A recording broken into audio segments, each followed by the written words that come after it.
NKRI Harga Mati.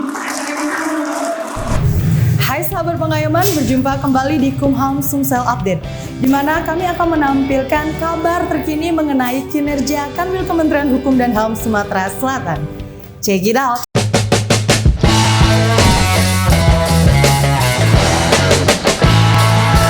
Kakanwil Kemenkumham Sumsel Ilham Jaya menjadi saksi pengucapan ikrar setia oleh narapidana terorisme di Lapas Kelas 1 Palembang.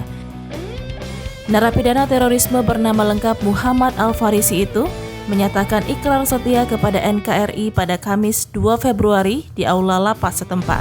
Tanggal 2 Februari 2023, demi Allah, saya bersumpah, saya berjanji untuk setia kepada Negara Kesatuan Republik Indonesia dan akan melindungi segenap tanah air Indonesia dari segala tindakan aksi terorisme. Saya menyesali kesalahan yang telah saya lakukan. Muhammad Al-Farisi alias Faruk bin Saifuddin merupakan kelompok jaringan Jemaah Ansor Daulah atau JAD Lampung yang dipidana kurungan selama 5 tahun atas kasus perencanaan aksi pengeboman di Makobrimob Lampung pada tahun 2019 lalu.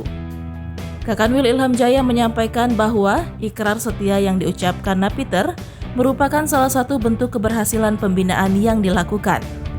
Dengan pernyataan ikrar, berarti narapidana telah siap untuk kembali mencintai NKRI. Prosesi pernyataan ikrar dilanjutkan dengan penghormatan dan penciuman bendera merah putih, disaksikan oleh Kelapas Kelas 1 Palembang Julius Syahruza, perwakilan BNPT Sumsel, Densus 88 Anti Teror Polda Sumsel, Kemenak Sumsel, dan Kapolsek Sako. Nah, dengan rehabilitasi dia diberikan kegiatan mengaji, diberikan kegiatan berpendidikan baik itu kegiatan-kegiatan yang kemandirian, karena lama-lama membuat mereka sadar sehingga hari ini mereka dapat ikrar setia. NKRI Harga Mati.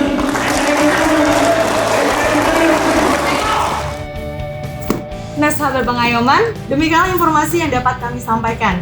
Jangan lupa like, comment, dan subscribe YouTube channel dari Kemenkumham Sumsel. Sumsel Pacagalo, Yon.